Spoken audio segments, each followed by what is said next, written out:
So I just read Justice League, and I'm torn because it's actually good. Apart from the writing, the art is fantastic,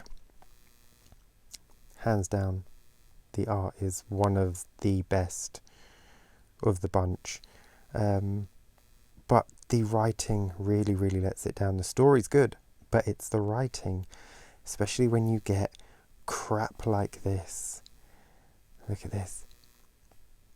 He did the one thing his predecessor didn't, truly saved Gotham. They just shit all over the original Justice League over and over and over again. They just keep saying how great this team is, how this is the best team, how everyone loves them, how they're fantastic and they're amazing.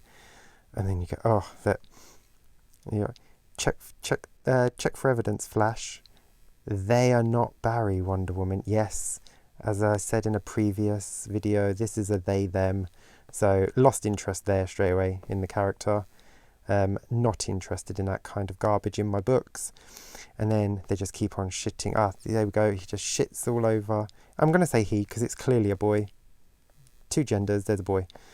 So he runs past pictures of the Justice League. These pictures are dated. When's the last time the League was even here? These are the true Justice Leagues. Look at this. Don't badmouth the Justice League in this book and expect me to like it. Piece of garbage, piece of garbage, piece of garbage, piece of garbage, piece of garbage. And the art's nice. That's the problem. The art was nice and I was enjoying the story. And then they kept on throwing little jabs like that. How everyone's shit and they're fantastic because they're new, because they're diverse, because they're better. Fuck off. This is a piece of fucking garbage.